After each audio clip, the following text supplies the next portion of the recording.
어, 제가 굉장히 영향을 많이 받은 목사님이 있습니다. 존 파이퍼라는 목사님이 계신데요. 그분이 쓴 책 중에서는 삶을 허비하지 말라라는 제목의 제가 굉장히 많은 영향을 받은 책이 있습니다. 이 책의 앞부분에 보면은 이제 이분이 그러니까 자신의 삶을 거의 낭비하고 이제 살 날이 얼마 안 남았다고 후회하는 한 노인의 이야기가 있습니다. 그리고 그 노인을 보면서요, 그러니까 젊은 날에 존 파이퍼 목사님이 나는 내 삶을 통해서 삶을 낭비하지 말아야겠다, 허비하지 말아야겠다라는 생각을 한 이야기가 나옵니다. 그 일부분의 대목을 읽어드리겠습니다. 내 삶을 허비한다는 게 무슨 뜻인가? 가장 중요한 질문이다. 좀 더 긍정적으로 묻는다면 삶을 허비하지 않고 잘 산다는 게 무슨 뜻인가? 내 삶을 허비하지 않는다는 말의 반대는 무엇인가? 자기 분야에서 성공한다인가? 최고로 행복하게 산다인가? 대단한 일을 이룬다인가? 그게 아니면 이 모든 삶의 꿈을 이룰 핵심과 초점과 본질이 있는가? 저는 이 말을 꽤나 오랫동안 생각했습니다. 그리고 내 삶을 의미 있고 가치 있게 살아가려면 어떻게 해야 되나라는 생각을 했죠. 그리고 묵상해 볼 때 우리는 그러니까 종종 어떤 일을 했는데 그 일이 성공했거나 열매를 맺었거나 혹은 뭐 그러니까 의미가 남았다 그러면은 나는 낭비하지 않았어, 시간과 돈을 허비하지 않았어라고 생각을 하죠. 근데 내가 시간, 돈, 정열들을 막 쏟아붓는데 남는 게 아무것도 없다, 혹은 실패했다라고 느끼면은 우리는 삶을 허비했어, 혹은 시간을 낭비했어, 돈을 낭비했어, 이렇게 이야기를 하죠. 제가 어렸을 때 이야기를 해드리겠습니다. 제가 20살 때요, 이제 대학교 1학년이었죠. 그때 가장 큰 제 삶의 열망은 연애였습니다. 그 전까지 연애를 한 번도 안 해보다가 남중남고를 다니다가 이제 대학에 들어왔으니까 얼마나 연애를 하고 싶겠습니까? 근데 이제 이런 말하면 어떻게 들리실지 모르겠지만은 그렇게 잘생기지 않은 대학교 1학년을 좋아할 대학교 1학년 여성은 아무도 없습니다. 그래서 이제 많은 노력을 했으나 1년 내내 이제 허사였죠. 그러고 나서 이제 2학년이 됐는데 1학년이 들어오지 않습니까? 그러면 이제 또 열심히 노력했죠. 노력을 했는데 이제 제 생각에는 제가 뭘 잘해주면은 그거 잘 받아주시는 여성분이 계셨어요. 이제 그때 1학년이었고 저는 2학년이었죠.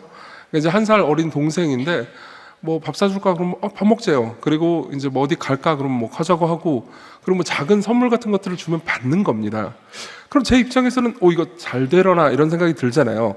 그러니까 요즘 말로, 이게 요즘 말인지 모르겠는데 이제 하여튼 그린라이트라고 생각을 했죠. 그리고 나서 이제 그분의 생일이 5월이었어요. 이제 3월부터 이제 노력을 이렇게 하다가 5월이 됐는데 이제 그분의 생일이 온 거예요. 그래서 이제 이 생일날 뭘 좀 어떻게 좀 해봐야겠다라고 마음을 먹고 있었습니다. 그래서 이제 뭘 할까 하다가 이제 그때 알바를 열심히 해가지고 모아둔 돈으로 워크맨을 사줬어요. 나이가 어린 분들은 워크맨이 뭔지 모르시는 분도 계실 거예요. 옛날에는 이제 음악을 테이프로 들었습니다. 그리고 테이프를 이제 가지고 다니면서 들을 수 있는 기계가 있었죠. 요즘으로 치면은 이제 아이패드를 사줬다, 이렇게 이해하시면 됩니다. 그러니까 꽤나 돈을 들인 거죠. 그분이 받으셨을까요? 받았습니다. 그러니까 이제 이쯤 되면은 진짜로 이분은 날 좋아하는구나라고 생각할 만하죠. 그렇죠? 근데 이제 문제는 뭐냐면은 그리고 나서 일주일 지나고 나서 이제 다른 더 잘생긴 오빠님께 가셨다고. 예. 이제 그 얘기를 듣고 나서 전에 들었죠. 전에 듣고 나서 제가 이제 처음 듣고 나서 처음 제 입에서 나왔던 말이 있습니다. 멋있는 말이 나온 건 아니었고요. 돈 아까워, 라는 말을 했습니다. 지금 봐도 참 로맨스가 없죠. 왜 그랬을까요? 내가 돈도 시간도 많은 걸 들였는데 이제 그분이 내 마음을 받아주지 않았으니까 낭비했다고 생각을 한 거죠. 사실 이런 이야기를 하는 이유는, 그러니까 우리가 삶을 살면서 늘 우리는 뭐 꼭 연애뿐만 아니라요, 무언가를 할 때 내가 원하는 대로 계획대로 되지 않잖아요. 그러면은 항상 낭비했다고 생각하기 쉽죠. 여기 계신 분들 중에서는 사업을 하기 위해서 많은 시간과 돈을 투자했는데도 불구하고 실패한 경험이 있는 분들도 계실 겁니다. 누군가의 마음을 얻기 위해서, 뭐 그게 이제 이성이 아니고 뭐 자녀의 마음을 얻기 위해서라든가, 혹은 친구의 마음을 얻기 위해서, 내가 전도하고 싶은 사람의 마음을 얻기 위해서 열심히 노력했는데도 불구하고, 혹은 시간과 재물까지도 썼는데도 불구하고 마음을 얻지 못한 경험이 있는 분들도 계실 겁니다. 그리고 지금 그 경험 가운데서 괴로우신 분들도 계시겠죠. 예. 그러면 여러분들은 내 시간과 내 삶과 내 돈을 낭비해서 참 힘들어, 이런 생각을 하실 분들도 계실 겁니다. 맞습니다. 우리가 지금 살고 있는 세대에서는요, 무언가 목표한 것을 내가 원하는 데 이루어내야, 그리고 내가 돈을 투자했으면 돈을 벌어야, 그리고 내가 시간을 투자했으면 거기에 합당한 무언가 열매가 맺혀야 낭비하지 않고 의미 있는 삶을 살았다라고 생각하는 시대인 것 같습니다. 자, 그러면 우리가 생각하는 의미 있는 삶과 예수님이 생각하는 의미 있는 삶, 그리고 우리가 생각하는 허비된 삶과 예수님이 생각하는 허비된 삶이 꼭 같을까요? 우리가 방금 읽은 본문에 따르면 꼭 그렇지는 않은 것 같습니다. 본문에서 4절을 보면요, 예수께서 이렇게 말씀을 하십니다. 예수께서 말씀하신 게 아니고 사람들이 이렇게 말합니다. 어떤 사람들이 화를 내어 서로 말하되 어찌하여 이 향유를 허비하는가? 라고 이야기를 합니다. 그러니까 한 여자가요, 예수님께 자신의 향유 옥합을 깨뜨려 가지고 향유를 다 부은 사건을 보면서 화를 내면서 이 향유를 허비했다, 이 여자는 지금 낭비를 하고 있다, 이렇게 이야기를 하는 거죠. 근데 그 일에 대해서 예수께서는요, 다르게 평가하십니다. 6절을 보면요, 이렇게 말씀하시죠. 가만두라, 너희가 어찌하여 그를 괴롭게 하느냐? 그가 내게 좋은 일을 하였느니라, 이렇게 말씀하십니다. 그러니까 사람들은 이 여자의 한 일을 가지고 허비라고 말했는데요, 예수께서는 이 여자가 한 일을 좋은 일이라고 말씀하신 거죠. 그러면은 사람들의 평가와 예수님의 평가가 다른 게 분명합니다. 그래서 저는 이 지점에서 저도 그렇고요, 여러분들도 그렇고요, 성경 말씀을 통해서 정말로 허비된 삶이 어떤 것인지, 그리고 우리가 의미 있고 가치 있는 삶이 어떤 것인지, 이것을 한번 생각해 보려고 합니다. 그래서요, 저는 전체 설교를 본문을 근거로 해서 이렇게 말씀드리겠습니다. 첫 번째로는요, 인생의 허비된 삶이라는 것이 어떤 것인지에 대해서 말씀드리겠습니다. 그리고 두 번째로는요, 허비되지 않은 삶, 즉 의미 있고 가치 있는 삶이 어떤 것인지를 말씀드리겠습니다. 첫 번째를 조금 길게 할 거고요, 그리고 두 번째는 좀 짧게 하게 될 겁니다. 그리고 마지막으로는요, 어떻게 우리는 허비되지 않고 의미 있는 삶을 살 수 있는지, 그 힘과 능력이 어디로부터 오는지를 생각해 볼 겁니다. 그리고 간단한 적용을 하고 기도를 하려고 합니다. 먼저 인생의 허비 이야기를 한번 해보죠. 일단 3절을 보겠습니다. 3절을 우리 같이 한번 읽어볼까요? 3절입니다. 시작. 예수께서 베다니 나병 환자 시몬의 집에서 식사하실 때 한 여자가 매우 값진 향유 곧 순전한 나드 한 옥합을 가지고 와서 그 옥합을 깨뜨려 예수의 머리에 부으니. 정황을 보면요, 예수께서 이제 한 곳에 초청을 받아가지고 식사를 하고 계실 때였습니다. 그때 유대인들은 식사를 할 때 이렇게 거의 누워서 식사를 했습니다. 앉아서가 아니고요. 그리고 예수께서도 아마 누워서 이제 식사를 하고 계셨을 겁니다. 그리고 이제 식사하고 계시는 과정 중에서 이제 한 여자가 자신의 향유 옥합 전체를 깨뜨려 가지고 예수님의 머리에 그리고 온 몸에 붓게 되죠. 이 향유는 어떤 향유였을까요? 여기 본문에 보면요, 순전한 나드 한 옥합이라고 말합니다. 이 나드라는 것은 이제 아가서에도 나오는데요, 나도풀을 가리킵니다. 아가서 1장이나 4장에 보면은 나도풀이라는 이제 풀이 있습니다. 이게 제가 좀 찾아보니까요, 나도라는 이 단어가 산스크리트어라고 하더라고요. 그러니까 히브리어도 아닙니다. 근데 그게 이제 좀 진귀한 풀이래요. 그래서 이제 절벽이나 이런 곳에서 많이 자라고요. 그러니까 캐기가 상당히 힘들겠죠, 그죠? 그리고 이 풀로부터 향유를 뽑는 게 굉장히 어려운 과정이었다고 합니다. 보통 이제 그때는 위생 상태가 그렇게 좋지가 않았습니다. 물이 뭐 상수도 하수도 이런 게 발달돼 있을 때가 아니니까요. 뭐 매일 샤워를 할 수 있는 시대가 아니잖아요. 그러다 보니까 사람들은 이제 냄새를 관리하기가 쉽지가 않았습니다. 그래서 향유를 많이 썼죠. 향수도 사실 제조가 조금 어려웠기 때문에 향유를 많이 썼다고 합니다. 그리고 보통 사람들이 향유를 만드는 방식은 이런 거였습니다. 그러니까 쉽게 구할 수 있는 기름들 있잖아요. 올리브 오일 같은 걸 구합니다. 그리고 그 안에 이제 여러 진귀한 향이 나는 풀들을 지디겨서 넣습니다. 그리고 오랫동안 숙성시키는 거죠. 그러면 이제 그 풀의 향과 올리브유의 향이 어우러져 가지고 보통 이제 독특한 향을 내는 향유를 만들 수 있었고, 그런 것들을 조금씩 한 방울씩 두 방울씩 써서 이제 향유를 만들었던 거죠. 근데 대부분의 향유가 이런 식으로 만들어졌지만 나도풀 향유는 좀 달랐습니다. 나드 향유는 그런 식으로 숙성을 시키지 않고요, 이 풀 자체를 잘 짜가지고 즙을 내가지고 증류 방식으로 만들었다고 하더라고요. 제가 사실 이제 그 이 향 전문하시는 분한테 이걸 설명을 들었는데요, 제가 이제 무식해서 그런지 아무리 설명을 들어도 이제 못 알아듣겠더라고요. 근데 이제 결론은 이거였습니다. 이 풀은 구하기도 힘들고요, 그리고 만들기도 힘들고요, 그리고 아주 만드는데 오래 걸리는 향유인 거죠. 그래서 이 향유의 한 옥합 정도가 보통 이제 여러분들이 가지고 있는 생수 한 병 있잖아요, 500ml 정도, 그 정도가 3,000데나리온 정도가 300데나리온 정도가 됐습니다. 우리가 이제 이 본문에서 보면 나오죠. 여기 보면은 어떤 사람들이 화를 내서 어찌하여 이 향유를 허비하는가 그러면서 5절에 보면요, 이 향유를 300데나리온 이상에 팔아 가난한 자들에게 줄 수 있었겠도다 그러면서 이제 화를 냅니다. 그리고 여자를 책망하죠. 300데나리온은 얼마일까요? 당시에 이제 1데나리온은 한 사람이 이제 한 노동자가 하루 동안 일하면 받을 수 있는 품삯이었습니다.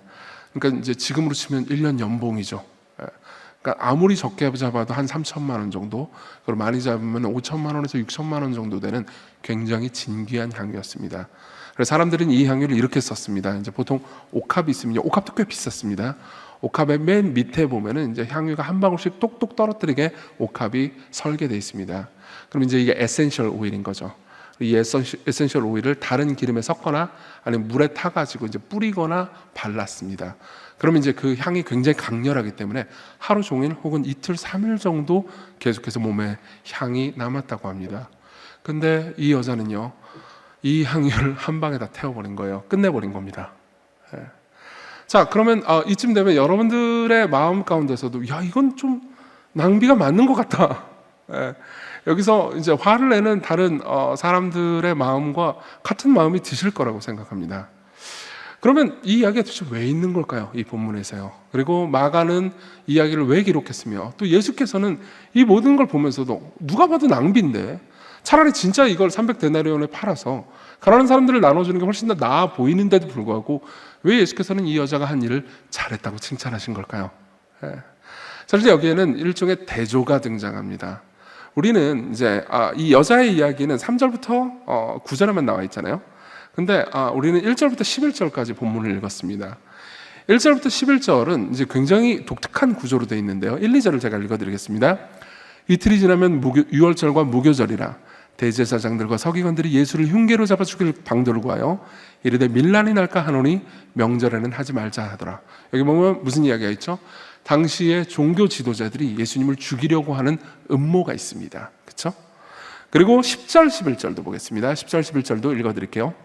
12 중에 하나인 가룟 유다가 예수를 넘겨주려고 대제사장들에게 가매 그들이 듣고 기뻐하여 돈을 주기로 약속하니 유다가 예수를 어떻게 넘겨줄까 하고 그 기회를 찾더라 라고 말합니다. 이 10절, 11절은요, 유다가 예수님의 제자였던 유다가 예수님을 팔아먹으려고 마음을 먹은 장면이 나오죠. 그러면요, 이 본문의 구조는 이렇습니다. 맨 위에는 당시의 종교 지도자들이 예수님을 죽이려고 하고 있고요, 그리고 맨 아래에는 예수님의 제자인 유다가 예수님을 죽이려고 하고 있습니다. 그리고 가운데에는요, 어떤 한 여자가 자신이 가지고 있는 가장 고귀한 보물인, 아마도 그 여자의 전 재산에 가까웠을 겁니다. 전 재산인 향유옥합을 깨뜨려서 예수님의 머리에 붓는 장면이 나오죠. 이 여자의 이름은 모릅니다.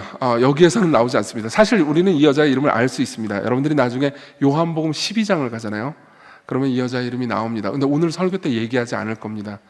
왜냐하면은 놀려먹으려고 그러는 게 아니고요.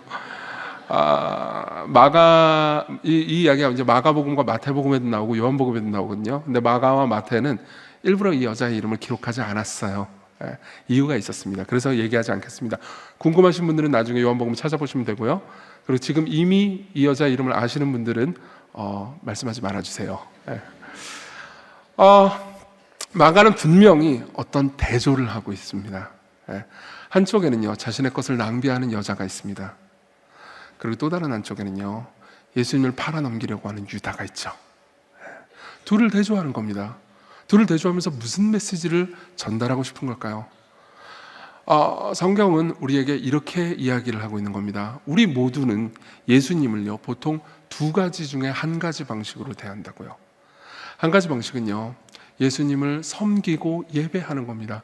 자신의 것을 허비해서 그분께 드리는 거죠. 이게 한 가지 삶의 방식입니다. 그리고 또 한 가지 삶의 방식이 있습니다. 그것은 예수님을 이용하는 겁니다. 예수님을 철저히 이용하는 거죠. 자, 이 지점에서 이 본문이 기록된 당시의 정황을 조금 설명해 드리겠습니다. 이것은 예수께서 십자가에 못 박혀 죽으시기 거의 직전의 상황입니다. 그리고 여러분들이 복음서를 쭉 읽어보셨다면 느끼셨겠지만은 예수님은요, 처음에는 굉장히 기적들을 많이 행하셨습니다. 특별히 마가복음을 보잖아요. 그러면 1장부터 예수님이 행하신 기적들이 굉장히 많습니다. 병자를 고치시고, 귀신들을 내어쫓으시고, 그리고 죽은 자를 살리시고, 특별히 떡 5덩어리하고 물고기 2마리로 5,000명을 먹이셨습니다. 자, 보십시오. 이런 분이 유용한 분일까요? 아닐까요? 당연히 유용한 분이죠. 그렇기 때문에 제자들이 처음에 예수님을 따라다닐 때는 굉장히 기뻤습니다. 이분이 정말 유용한 분일 거라고 생각을 했습니다. 그렇죠? 이분만 따라다니면은 병자들은 고침받고요, 귀신들은 다 내어 쫓김 당하고요, 그리고 죽은 자가 살아났습니다. 그래서 정말 많은 사람들은 이분이 와, 위대한 메시아다, 대단한 존재다라고 생각하면서 기대했습니다. 그래서 특별히 예수님을 왕으로 삼으려고 했던 사람들도 있었죠.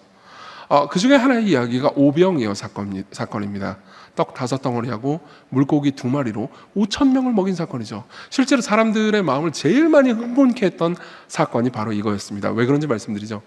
당시에 사람들은요, 메시아 예수 그리스도가 그들은 계속해서 메시아를 기다리고 있었습니다. 그리스도를 기다리고 있었어요.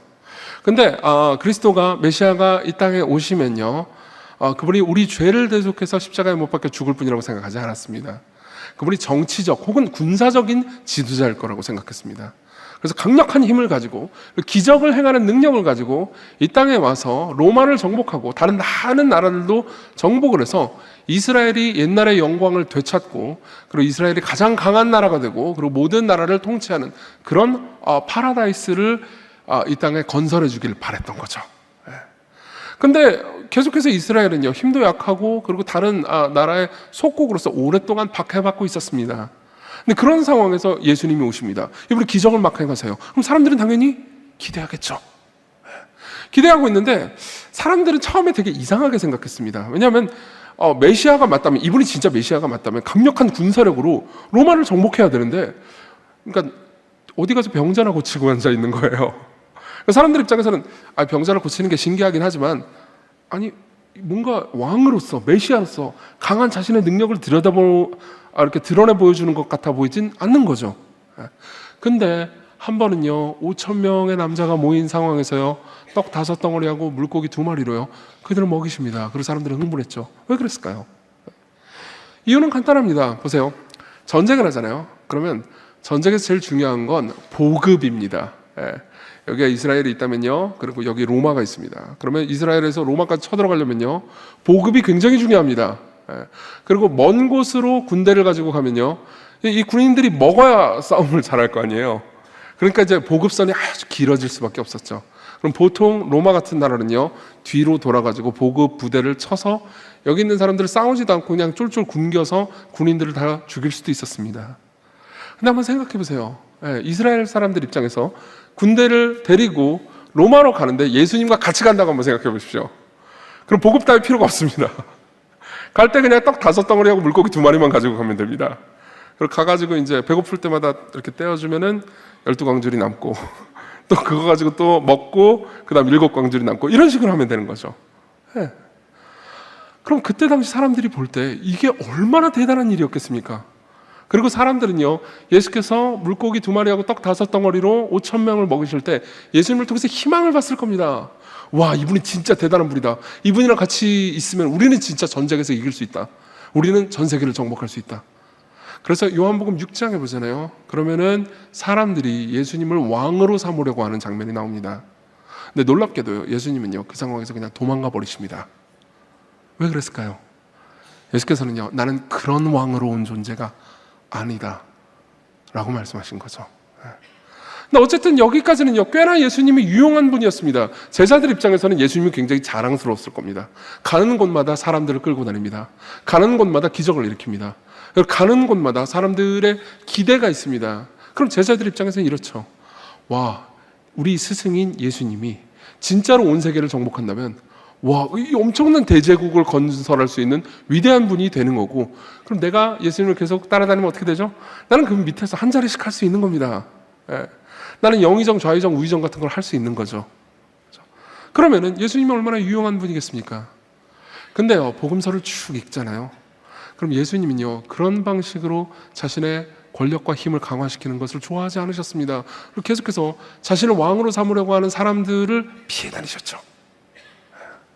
그리고 나서 점점 당시의 종교 지도자들과 정치 지도자들은 예수님을 죽이려고 합니다.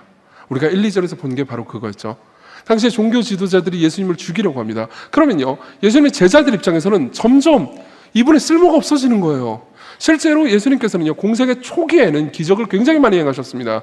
근데 십자가로 가시기 거의 직전에는요, 기적이 거의 기적을 아예 없진 않았습니다만 기적을 거의 행하지 않으십니다. 점점 기적이 줄어들죠. 기적도 줄어들고 지도자들의 미움을 받고 있습니다. 그리고 이분이 그 사이에요, 제자들에게 충격적인 말씀을 3번이나 하셨습니다. 내가 잠시 후면 대제사장과 서기관들에게 끌려가서 죽임을 당하고 사흘 만에 다시 살아날 거다. 이런 말씀을 3번이나 하셨어요, 제자들한테. 제자들은 너무너무 두려워했습니다. 실제로 마태복음 16장에 보면요, 베드로는 예수님께 주는 그리스도시요 살아계신 하나님의 아들이십니다 라고 말했는데, 그걸 듣고 예수께서 흡족하셔서 내가 이제 대제사장들과 서기관들에게 끌려가서 죽고 사흘 만에 다시 살아날 거다 라고 말하자마자 베드로는 뭐라고 말하는지 아십니까? 주님, 절대 안 됩니다. 이 일이 절대 주께 미칠 수 없습니다 라고 얘기했다가 예수께서는 사탄아 물러가라 라고 말씀하시죠. 보세요, 점점 제자들은 두려워했습니다. 아니, 이분이 군사를 모아가지고 세계를 정복해야 되는데 뭐 병자는 좀 고치시다가 이제 병자들도 잘 안 고치세요. 그리고 점점 지도자들은 예수님을 죽이려고 하고 있는 것을 느끼고 있습니다. 그리고 예수께서는요, 자기 자신이 죽을 거라고 불길하게 계속해서 이야기하고 있습니다. 그럼 제자들 입장에서는 어떻죠? 나는 3년 동안 이분을 쫓아다녔다고요. 3년 동안 이분께 내 삶을 허비했다고요. 근데 그분이 죽는답니다. 그러면 이제 그분은 이용 가치가 완전히 사라진 거죠. 그리고 다른 제자들은 그냥 실망하는 선에서 끝났지만요, 유다는 더 깊은 생각을 했던 것 같습니다. 유다는요, 이렇게 될 수는 없어 라고 생각했던 것 같아요. 내가 예수를 따라다녔지만 그분은 날 배신했어. 그럼 유다 입장에서 예수님이 유용해질 수 있는 마지막 방법은 뭘까요? 나도 풀집을 짜내가지고 그 안에 있는 기름 한 방울이라도 내 것으로 만들듯 내가 예수님을 마지막으로 유용하게 써먹을 수 있는 기회는요, 그분을 돈을 받고 팔아넘기는 거였죠. 이게 바로 유다가 선택했던 겁니다. 유다는 나는 이분을 팔아서라도 이분을 유용하게 만들겠어 라고 생각했던 거죠. 자, 여기서요, 우리가 잠깐 생각할 게 있습니다. 여러분들의 삶에서 예수 그리스도를 어떻게 대하고 있는지 한번 잠깐 묵상해 볼 지점이 있습니다. 우리가요, 예수님을 예배할 대상으로 보지 않고 그냥 내 삶에서 필요하고 유용한 대상으로만 보잖아요. 그럼 우리는 언젠간 예수님을 팔아넘길 겁니다. 우리는 언젠간 예수님을 배신할 겁니다. 만일 우리의 삶에서요, 그분이 내게 평안을 주시는 분이야 라고 생각해서 예수님을 믿는 분이라면요, 내 삶에서 평안이 사라지고 고통이 찾아올 때 우리는 왜 내게 평안을 주시는 예수님이 나한테 평안을 안 주지? 그러면서 그분을 버릴지도 모릅니다. 예수님을 잘 믿으면 가정에 평안이 올 거야 라고 생각해서 예수님을 따라다니는 분들이라면요, 가정에 힘듦과 불화가 올을 때, 자녀들이 더 이상 내 말을 듣지 않을 때, 자녀들의 속을 알 수도 없을 때, 남편과 아내가 서로 이해할 수 없을 때, 왜 내가 예수님을 믿고 따르고 그리고 교회에서 이런 많은 봉사를 했는데 그분은 나에게 평안을 주지 않지? 라고 생각하면서 여러분들은 그분을 버릴지도 모릅니다. 여러분들이 그러한 선택을 한다고 해서 꼭 여러분들을 비난하고 싶은 건 아닙니다. 오히려 우리는요, 그분을 이용하는 데 너무 익숙해져 있다는 얘기를 하고 싶은 거죠. 그리고 여기 있는 한 여자가 있습니다. 이 여자는 예수님으로부터 정말 큰 은혜를 받은 여자입니다. 요한복음에 보면 나옵니다. 이 여자는 죄인이지만 여러 가지 방식으로 예수님께 사랑과 용납을 받았고요. 그리고 자신의 사실상 거의 전 재산인 향유컵을 깨뜨려서 그분의 장례를 준비하고 그분을 예배했죠. 아마 이 여자는요, 예수께서 자기가 죽을 거라고 3번이나 말씀하실 때 그 모든 것들을 완벽하게 이해하지는 못했을 겁니다. 그렇지만요, 이 여자는 진짜로 예수님이 하신 말씀을 믿었던 것 같습니다.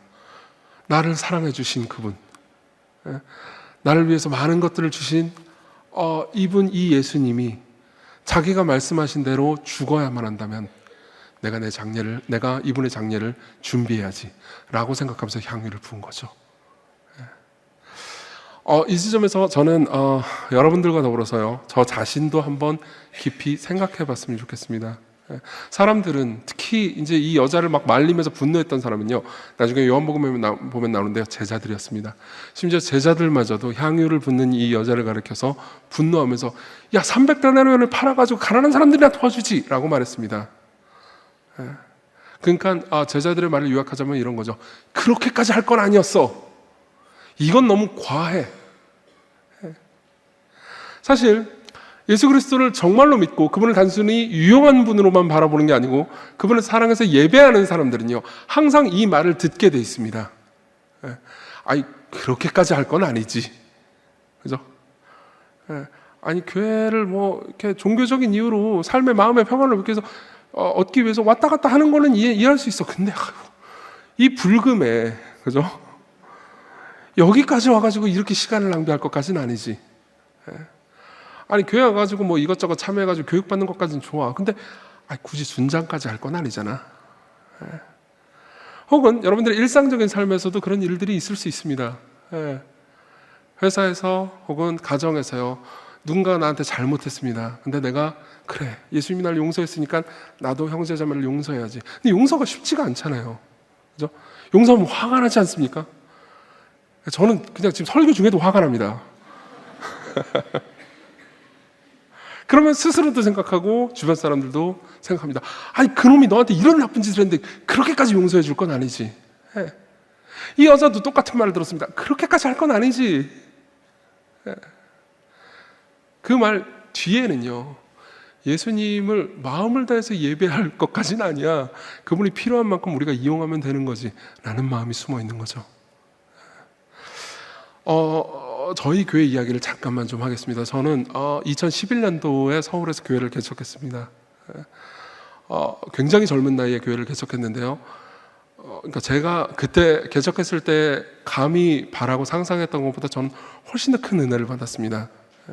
제가 생각했던 것보다 훨씬 더 많은 분들을, 형제자매들을 하나님께서 교회에서 붙여주셨고요. 그리고 제가 바랐던 것보다 설교나 혹은 예배 가운데 더 많은 은혜를 하나님께서 늘 부어주셨어요. 물론 제가 이제 13년 동안 이제 교회를 섬기고 있거든요. 개척한 지 한 13년 4개월 정도 됐습니다. 그동안 뭐 누군가 이제 저한테 얘기하면 고생했다고 그러면 고생도 많이 했을 겁니다. 근데 항상 이런 게 있어요. 어떤 한 교회가 개척돼 가지고 그 교회가 이제 막 성장하잖아요. 저희 교회도 많이 성장했습니다. 감사하게도요. 근데 교회가 막 성장하잖아요. 그럼 사람들은요, 그 교회를 설립한 목사를 보기 마련입니다. 그래서 정말 많은 사람들이 저한테 이런 이야기를 해줬습니다. 목사님이 서울 그 한복판에 교회를 개척해서 거기서 복음을 전하고 거기서 뭐 온갖 어려움들을 겪고 그리고 하나님만 바라보면서 교회를 잘 세워졌기 때문에 목사님의 헌신과 희생으로 이 교회가 이렇게 아름답게 열매를 맺었군요 라고 하는 이야기를 종종 들을 때가 있습니다. 그러면 저는 솔직히 심하게 부끄럽습니다. 물론 누가 저한테 와가지고, 야, 너는 뭐 설교해가지고 예수님 팔아먹어가지고 그냥 교회 커지고 잘 됐네 이렇게 말한다면 야, 넌 예수님 이용해 먹었잖아. 그럼 저는 좀 억울할 겁니다. 그것까지는 좀 아닌 것 같아요. 그러나 목사님의 희생으로 이렇게 아름다운 열매를 맺었군요. 그건 정말 부끄럽습니다. 왜냐하면요, 그 많은 과정 가운데 정말 많은 분들이 자신의 것을 희생해 주셨기 때문입니다. 그분들의 희생은 눈에 보이지도 않습니다. 심지어 저도 모르는 희생들도 많이 있었을 겁니다. 그리고 그런 분들은요, 보통 자신이 한 희생이 사람들에게 알려지지 않았기 때문에, 자신이 한 희생이 당장 눈에 보이는 열매를 맺지 않았기 때문에요, 이렇게 생각하기 쉽죠. 시간을 낭비했네, 돈을 낭비했네, 삶을 허비했네. 아니요, 그렇지 않습니다. 하나님께서 계시는 한 우리의 삶은요, 그분을 위해서 살 때 낭비되는 것은 없습니다. 이걸 이런 식으로 한번 생각해 보겠습니다.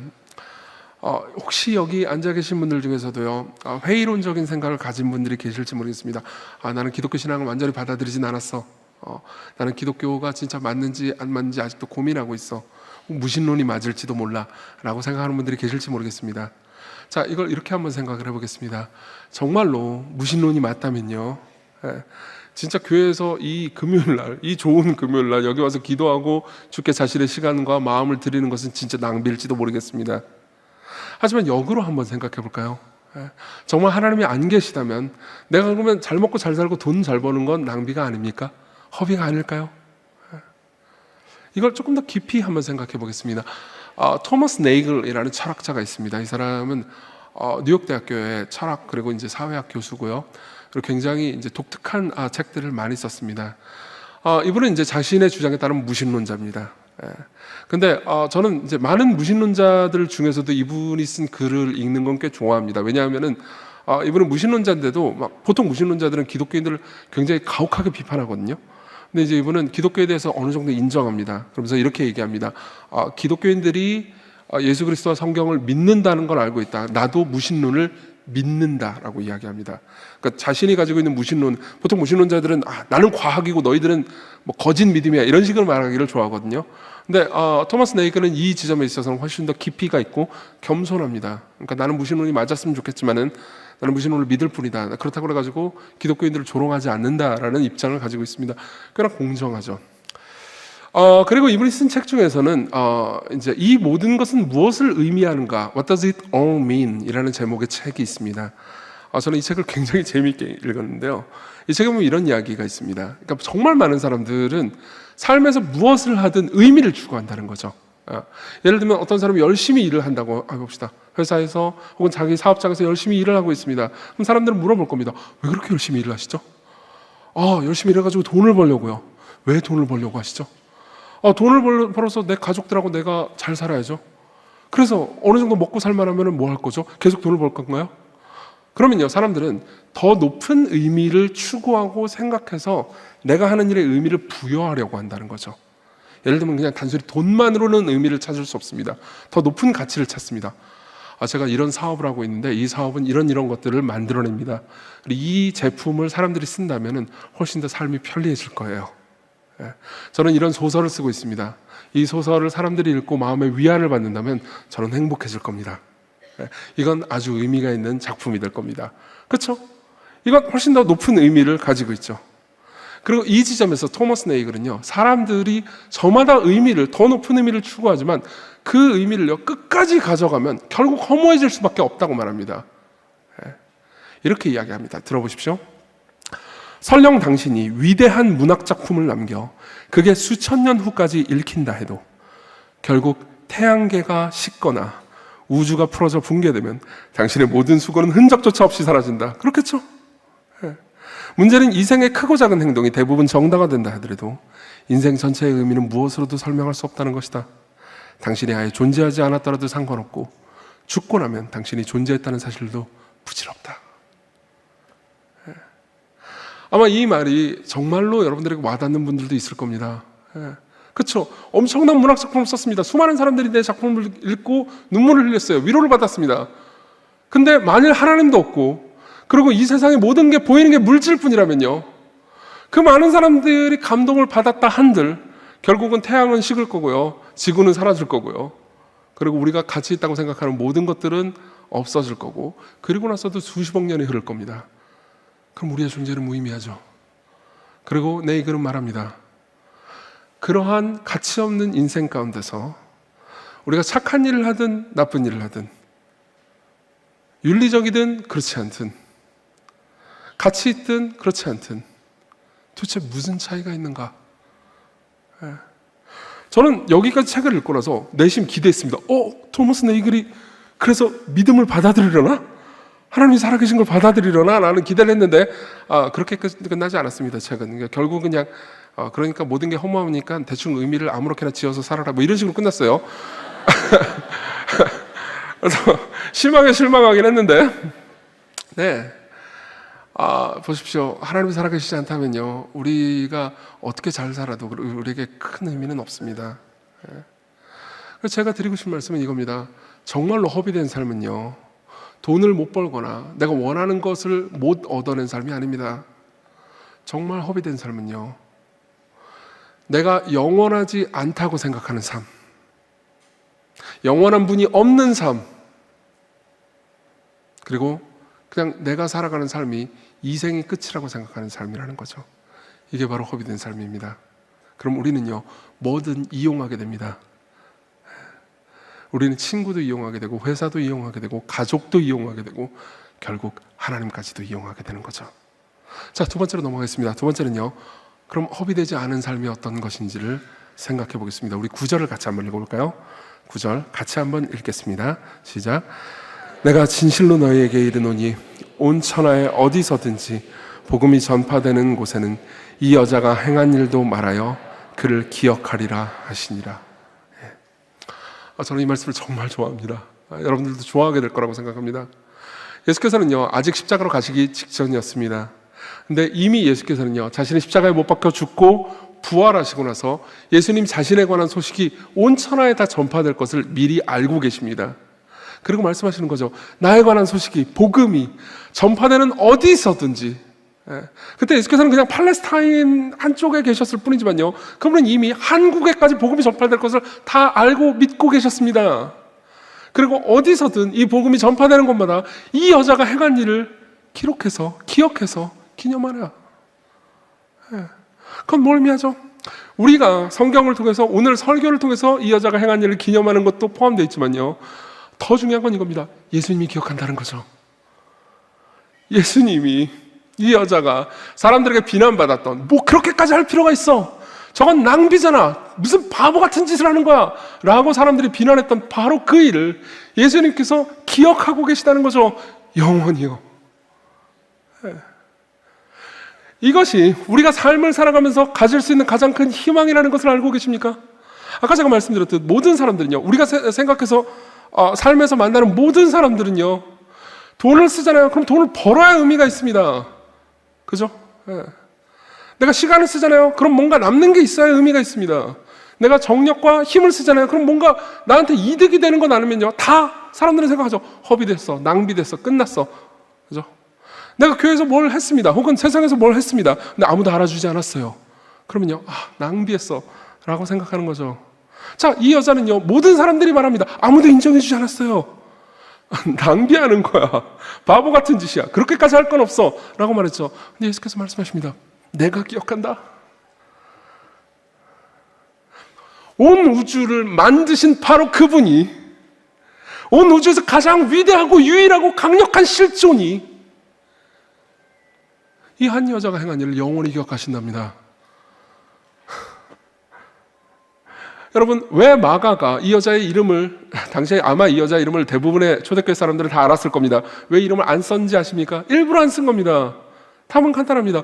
마가는요, 이 이야기를 쓸 때 이 여자의 이름이 기억되기를 원치 않았습니다. 이 여자의 이름에 누구든 자기 이름을 넣기를 바랬을 거죠. 여러분들의 이름을 넣으시면 됩니다. 제 이름을 넣을 겁니다. 여러분들이 제가 주를 위해서 무엇이든 했다면요, 사람들이 그게 낭비라고 말한다 하더라도 그분이 영원히 기억하십니다. 여러분들의 일은 낭비되지 않는 거죠. 이런 일들이 있을 겁니다. 주께서 나를, 형제자매를, 그리고 이웃을, 가족을 용서하라고 하셨어. 설교 듣다 보면 그런 강력하고 기분 나쁜 은혜가 올 때가 있잖아요. 그렇죠? 그러면 이제 집에 가서 집에 원수가 보통 있잖아요. 이렇게 말하면 안 되는데. 집과 자기 순에 있는 원수들을 향해서 손을 뻗죠. 그럼 상대방이 막 눈물을 흘리면서 그래, 우리 안아줘. 그러면 좋은데 왜 마치 내가 한 용서가 되게 당연한 것처럼 반응할 때가 있죠. 그러면은 그 다음에 용서하고 싶은 마음이 아니고 죽여버리고 싶잖아요. 그죠? 근데 그럼 사람들이 인정을 못 받은 거죠. 그리고 스스로도, 사람들도 이렇게 말할 겁니다. 그렇게까지 할 필요는 없었지. 아니요, 주님이 기억하십니다. 여러분들 회사에서 일을 합니다. 가정에서 가족을 섬깁니다. 그럼 종종 기분 나쁘게 은혜 받을 때가 있어요. 또 그렇죠? 회사에서 그냥 돈 벌기 위해서 일하는 게 아니고 여긴 사람들을 섬기기 위해서, 그리스도인으로서 하나님 나라를 위해서 회사에서 열심히 일을 해야겠다. 가족들도 마찬가지죠. 예. 그러면은 꼭 알아주지 않을 때가 있고요. 그만큼 열매 맺지 못할 때가 있고요. 그리고 돈을 오히려 잃어버릴 때가 있습니다. 그럼 생각하죠. 이렇게까지 할 건 아니었어. 나는 시간과 돈을 허비했어. 아니요. 여러분들은 허비하지 않았습니다. 그분이 영원히 기억하십니다. 보세요. 우리가 살아가는 이 세상은요, 생산적이어야만 의미가 있다고 말합니다. 우리 모두는 생산성의 노예들이죠. 우리 모두는 돈을 더 버는 것의 노예들입니다. 그렇지만 예수님은 완전히 다르다고 말씀하십니다. 우리 인생에 있어서 진정으로 가치 있는 것은 더 많은 돈을 벌고 더 많은 생산성, 더 많은 이윤을 남기는 게 아니고요, 영원한 분이 우리를 기억하는 것에 있다고 말씀하시는 거죠. C.T. 스터드라는 선교사님이 있습니다. 이분이 쓴 유명한 시가 있죠. 읽어드리죠. 한 번 뿌린 인생 곧 지나가리라. 오직 그리스도를 위해 한 일만 영원하리라. 여러분 오해하지 마십시오. 그리스도를 위해서 한 일이라는 게 꼭 교회에서 일하는 것만 의미하는 게 아닙니다. 교회에서 일하는 것도 포함하는 거죠. 여러분들이 가정에서, 직장에서, 그리고 어느 곳에서든 복음의 말씀을 여러분들이 믿고 그 말씀대로 살아보려고, 완벽하진 못해도 주께서 나한테 말씀하셨으니까 싫은데도 기분 나쁘게 은혜 받아서, 그죠? 주를 위해서 삶을 살아갈 때 사람들도 까먹고 여러분들도 까먹은 그 일을 그분이 기억하실 겁니다. 여러분들 모두가 마지막 날 심판 때요, 한편으로는 내가 이런 죄도 저질렀구나 라는 것을 들켜서 부끄러울 수 있겠지만요, 한편으로는 여러분들은 엄청나게 감동할 겁니다. 나도 잊어버렸던, 나도 까먹었던 그 작은 헌신을 우리 구주께서 기억하셔서 잘하였도다 착하고 충성된 종아 라고 말씀하실 때 여러분들 뺨에 눈물이 타고 흐를 겁니다. 그것이 우리가 삶에서 바라보고 갈망할 수 있는 희망이죠. 자, 그럼 마지막으로 넘어가겠습니다. 이런 삶을 살 수 있는 능력, 힘이 어디로부터 올까요? 여기 앉아 계신 분들 중에 어떤 분들은 이런 생각을 하실 분도 계실지 모르겠습니다. 야, 저 목사가 와가지고 이제 우리 헌신시키려고 가스라이팅을 시작했구나. 자, 그럴 수도 있죠. 그럴 수도 있죠. 이인호 목사님하고 짰구나. 여러분, 저도 여러분들하고 똑같은 죄인이고요. 저도 헌신하기 싫습니다. 그러나 자, 다시 구절을 한번 보겠습니다. 구절을 우리 또 한번 같이 읽어보겠습니다. 시작. 내가 진실로 너희에게 이르노니 온 천하에 어디서든지 복음이 전파되는 곳에는 이 여자가 행한 일도 말하여 그를 기억하리라 하시니라. 자, 여기서 우리가 주목해야 되는 건 이겁니다. 왜 하필 복음이 전파되는 곳에는 이 여자가 행한 일을 기억하는 걸까요? 예수께서는 왜 하필 복음을 강조하시는 걸까요? 이유가 있습니다. 복음이 무엇일까요? 복음은 어떤 의미에서는 심오하지만 어떤 의미에서는 간단하기도 합니다. 우리가 있습니다. 하나님께서 우리 모두를 만드셨어요. 근데 인간이, 저와 여러분들 모두가 하나님께 반역하고 교만하게 그분을 대적했습니다. 그리고 우리 모두가 거기에 합당한 벌을 받아야 합니다. 우리는 우리가 생각했던 것보다 훨씬 더 악한 존재였습니다.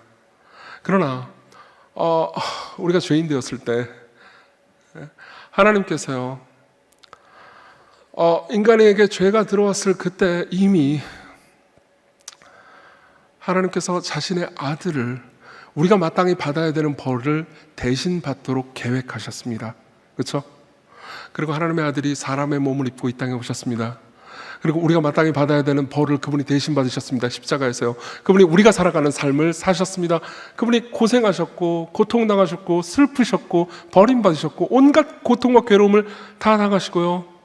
그리고 그분이 받아 마땅한 하나님의 사랑과 하나님 자녀의 신분과 영원한 의를요, 우리에게 조건 없이 주셨습니다. 그렇죠? 우리와 그분이 자리를 바꿨습니다. 이게 복음의 가장 중요하고 강력한 핵심 메시지죠. 그럼 이 복음이요, 이 여자가 행한 일과 도대체 어떤 관계가 있을까요? 자, 보십시오. 예수님은 거의 누워서 식사를 하고 계십니다. 거의 그 안락에서 카우치 같은 거 있잖아요. 그런 거에 이제 누워서 식사를 하고 계셨어요. 하고 계시고, 그리고 옆에 있는 음식을 조금씩 집어서 드시고 계셨습니다. 그리고 이 여자가 향유옥합을 가지고 예수님의 머리 위에 옵니다. 그리고 아까 말씀드렸듯이 향유옥합은요 한 방울씩 똑똑 떨어집니다. 그래서 사람들은 생각했겠죠. 와, 이 여자가 예수님께 향유를 한 방울 혹은 두 방울 떨어뜨리려고 굉장히 좋은 향유인 것 같은데 대접을 잘하려고 하는구나. 근데 갑자기요 이 여자가요 이 옥합이 있잖아요. 그럼 여러분 앰플 드셔보셨죠? 앰플, 비타민 앰플 같은 거 보면 밑에도 따고 위에도 쏟아지잖아요. 그런 것처럼 당시의 옥합은요 밑에 구멍이 있고요 위에 뚜껑이 있었습니다. 그리고 쏟아지려면 위에 뚜껑을 깨야 했습니다. 그리고 이 여자는요 예수님의 머리 위에 옥합을 두고요 이 옥합의 윗뚜껑을 깨버리죠. 그리고 향유는 쏟아집니다. 쏟아진 향유는요 예수님의 머리를 타고요 온몸으로 옷으로 다 흘러갑니다. 몸 안으로도 들어갔을 겁니다. 이 향유는 아까도 말씀드렸듯이 에센셜 오일이었고요 향이 정말 오래 갔습니다. 바꿔서 말해볼까요? 예수께서 십자가에 못 박혀 죽으실 때도요 그 몸에서는 이 여자가 부은 향유가 진동했을 겁니다. 그리고 사람들은 비난하죠. 뭐 하는 짓이지? 바보야? 멍청이야? 저걸 아껴가지고 가난한 사람들이나 도와주지. 너무너무 이상한 짓을 하는 거잖아. 저렇게까지 할 게 있나? 라고 말하고 있습니다. 모든 사람이 이 여자를 비난하고 있어요. 예수께서는 이 모든 걸 듣고 계시죠. 그리고 이 사건은요 필연적으로 예수님 입장에서는 자신이 앞으로 하실 일을 떠올리게 만들 수밖에 없었습니다. 무슨 일일까요? 저는요 종종 여러분들 그런 경험이 있을 겁니다. 누군가 어떤 일을 했는데 어떤 고생을 했는데 그 고생 이야기를 들으면은 내가 눈물이 날 때가 있죠. 그렇죠? 내가 그 고생을 겪었으면 암 투병 중이라서 힘든 분의 이야기를 들으면서 내가 암에 걸린 사람이라면 그 이야기를 듣자마자 다 공감이 돼서 눈물이 나잖아요. 저도 교회를 개척한 분들의 이야기를 들으면 눈물이 날 때가 많습니다. 교회 개척 2년차, 3년차 된 분들이 종종 저하고 대화를 나눌 때가 있어요. 그분들이 저한테 물어보십니다. 교회 어떻게 개척하셨나요? 그럼 대화를 하죠. 그럼 저도 물어봅니다. 지금 어떻게 생각하고 계세요? 그럼 이렇게 하고 있어요. 그럼요. 눈물을 참을 수가 없을 때가 있습니다. 왜 그럴까요? 다 제가 했던 일이거든요. 제가 겪었던 고생을 이분이 하면 너무 공감이 돼서 눈물이 나죠. 자, 생각해 보십시오. 이 여자가 와서 자신의 향유를 깨고 이 기름을 허비하고 있습니다. 그렇죠? 여기서 허비라고 번역된 단어는 그리스어로 아폴레이아라는 단어인데요. 보통 허비라고 번역되지 않습니다. 멸망이라고 번역되죠. 지금 이 여자는 향유를 멸망시켰고 모두 쏟아부었고, 그리고 이것은요 예수님께서 앞으로 하실 일을 말해주죠. 이 향유가 깨져서 그 안에 있는 옥합이 깨져서 그 안에 있는 향유가 흘러나오듯 이제 잠시 후면 그분이요 자신의 살을 찢으시고 그리고 그 몸에서 피가 철철 흘러나오게 될 겁니다. 예수께서는 그 모든 것을 알고 계셨습니다. 지금 이 여자가 행한 일은요 정확히 성부 하나님과 성자 하나님이 계획한 일을 반영하고 있습니다. 우리가 죄악되었을 때, 우리가 죄인 됐을 때 성부와 성자는요 어떤 계획을 하셨나요? 우리가 죄인 되었을 때, 우리가 하나님을 반역했을 때요 그분이 내릴 결정은 간단하게 이런 결정을 하면 됐습니다. 그래, 니들이 날 번역했구나. 그럼 전부 다 사이좋게 지옥으로 가렴. 그분은 우리를 구원해 주실 의무가 없었습니다. 그러나 그분은 그렇게 생각하지 않으셨습니다. 성부와 성자는요 우리를 구하고 싶으셨죠. 그리고 우리를 구할 수 있는 유일한 방법은요 하나님의 아들의 살이 찢어지고 그분의 피가 흘려지는 것밖에 없었습니다. 우리가 받아야 되는 영원한 형벌을 그분이 받는 거였죠. 만일 그 모든 계획을 짜고 있을 그때 천사들이 이 모든 성부와 성자의 계획을 들었다면 어떤 말을 했을까요? 하나님이요? 하나님의 영원한 아들, 이 고귀하신 예수님이 저 죄인들을 위해서 살을 찢으신다고요? 다시 한번 생각해 보세요. 쟤네들은, 이 더 사랑의 교회에 앉아있는 쟤네들은, 저와 여러분들이요 구해줘도 또 죄를 지을 겁니다. 맞죠? 네. 그들의 생명을 구해줘도 또 죄를 지을 겁니다. 근데 저들을 위해서 고귀하신 하나님의 아들이 자신의 살을 찢는다고요? 그렇게까지 하셔야 됩니까? 그분은 그렇게까지 하기로 하셨습니다. 성부와 성자는요, 어떤 의미에서는 역사상 최악의 바보짓을 계획하고 계셨고요, 그분은, 예수님은요, 이제 제가 이렇게 표현해도 될지 모르겠지만 역사상 최악의 바보짓을 준비하고 계신 바로 직전이었습니다. 그리고 여자가 향유옥합을 깨뜨리고 사람들이 비난을 받을 때 그분은 자신이 하실 일을 떠올렸고, 우리 모두는 스스로에게 이런 질문을 던질 수 있습니다. 이 여자가 향유옥합을 깨뜨린 게 그토록 큰 허비라면 하나님의 영원한 아들이 자신의 살을 찢고 피를 흘리신 것은 얼마나 더 큰 허비입니까? 여러분, 고대에 향유옥합을 다 깨뜨려도 낭비가 아니라고 생각할 만한 사례가 하나 있었습니다.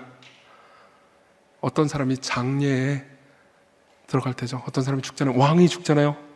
그러면 보통 손님이 와가지고 식사를 할 때는 향유 한두 방울을 떨어뜨렸지만요, 왕이 죽잖아요. 그럼 왕에게 향유를 다 부었습니다. 그리고 여자는요, 예수님을 왕으로 생각했습니다. 그리고 예수님이 죽는다는 말을 진짜로 믿었죠. 그리고 자신의 모든 것, 자신의 전 재산을 깨뜨려서 붓습니다. 그리고 예수님께서는요, 이 여자의 이 일을 통해서요, 자신이 저와 여러분들을 위해서 하실 일을 떠올리신 거죠. 즉, 이 여자가 한 일은 복음을 반영합니다. 여러분, 예수님은요, 우리를 유용성을 가지고 대하지 않으셨습니다. 우리를 이용해 먹으려고 우리를 부르지 않으셨습니다. 증거를 보여드릴까요? 구원받은 강도를 생각해 보십시오. 예수님 옆에 있는 강도는 평생 죄를 지었고, 평생 예수님을 위해서 아무 일도 하지 않았고, 평생 하나님 나라를 위해서 어떤 헌신도 하지 않았습니다. 평생 악한 일만 했죠. 그리고 십자가에 못 박혀 죽어갑니다. 그리고 옆에서 십자가에 못 박혀 죽는 예수님을 향해서 말하죠. 이분이 진짜 메시아 같아서 이렇게 말합니다. 당신의 나라에 임하실 때 나를 기억이나 해주세요. 보세요. 예수님 입장에서 이 강도를 구원해 준들 사도 바울처럼 전 세계에 복음을 전하러 다니겠습니까? 그럴 리 없습니다. 이제 좀 있으면 죽어야 돼요. 이용 가치가 아무것도 없습니다. 그러나 예수님은 강도한테 뭐라고 말씀하십니까? 아니, 나는 너를 그냥 기억만 하기를 원치 않는다. 오늘 내가 나와 함께 낙원에 있을 거다. 그분은 이 강도를 대하되 저와 여러분들을 똑같이 대하십니다. 그분이 여러분들을 구하신 것은, 여러분들을 위해서 자신을 헌신하신 것은 우리가 유용해서가 아니었습니다. 우리를 사랑해서였습니다. 여러분들이 이것을 깊이 생각한다면요, 여러분들은 그분을 위해서 자신의 삶을 드리는 것이 더 이상 허비라고 생각하지 않을 겁니다. 그분은 우리가 하는 아주 작은 일들도 기쁘게 받으실 겁니다. 그리고 우리를 깊이 그분의 사랑으로 계속해서 이끌어 가실 겁니다. 그 과정 중에서 우리는요, 이렇게 살아갈 수 있습니다. 간단한 적용을 하고 마치겠습니다. 첫 번째입니다. 세 가지 적용을 얘기해 드릴게요. 첫 번째입니다. 자신의 죄를 드리십시오. 이게 우리가 할 수 있는 첫 번째 헌신입니다. 생각해보세요. 저는 여러분들에게 이제 헌신을 요구하려고 이 자리에 와 있습니다. 그렇죠? 그럼요, 보통 우리는 헌신이라는 단어를 들으면 어떤 생각이 들죠? 헌신해라. 그러면요, 많은 사람들이 이렇게 생각합니다. 돈 내놔, 시간 내놔. 그렇죠? 아니요. 생각해보세요. 돈이든 시간이든 이미 하나님의 것이고요, 우리의 돈, 우리의 시간, 우리의 마음, 우리의 모든 것은요, 하나님께서 우리에게 선물로 주신 겁니다. 그 어떤 것도 내 것이라고 말할 수가 없습니다. 하지만 하나님께서 우리에게 주신 게 아닌, 이건 진짜 내 겁니다 라고 말할 수 있는 게 딱 하나 있죠. 우리 모두에게요. 딱 하나 있습니다. 뭘까요? 우리의 죄요. 우리의 죄요. 우리의 염려, 우리의 교만, 우리의 두려움, 우리의 미움, 우리의 시기, 그걸 가지고 가는 겁니다. 주께. 그리고 주님 용서해 주세요. 이런 나라도 받아주세요. 이게 헌신의 첫 번째 스텝이에요. 많은 사람들은 헌신하라 그러면 이렇게 생각합니다. 생각해보세요. 어떤 여자가 있습니다. 빚만 2억이에요. 근데 수천억대 자산가 남자가 이 여자한테 말합니다. 난 당신을 너무 사랑해요. 그러니까 당신의 모든 것을 내게 줘요. 내게 헌신해 주세요. 그럼 이 남자가 어쩌자는 거죠? 결혼하자는 거잖아요. 그죠? 그 말은 바꿔서 얘기하자면 당신의 2억의 빚은 끝났어요. 그리고 내 수천억의 자산은 당신의 것입니다. 이런 말이잖아요.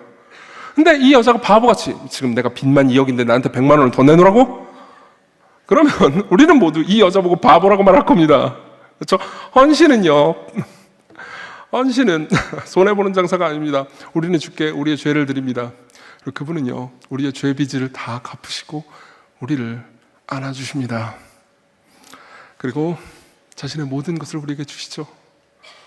이게 첫 번째 헌신입니다. 자신의 죄를 고백하고 회개하는 거죠. 두 번째 헌신을 말씀드리죠. 두 번째 헌신은요, 그동안 내 거라고 착각해왔던 것을 하나씩 드리는 겁니다.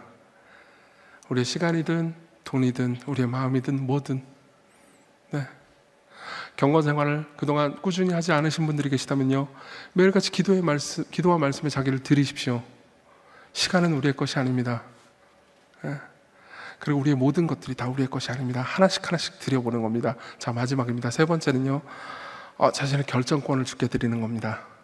네. 예수님을요, 내 삶에 필요한 조언자 정도로 여기는 게 아니고 그분을 나의 주인으로 받아들이는 거죠. 그리고 이렇게 고백하는 겁니다. 내가 내 삶의 주인이 아니고 당신이 내 삶의 주인입니다.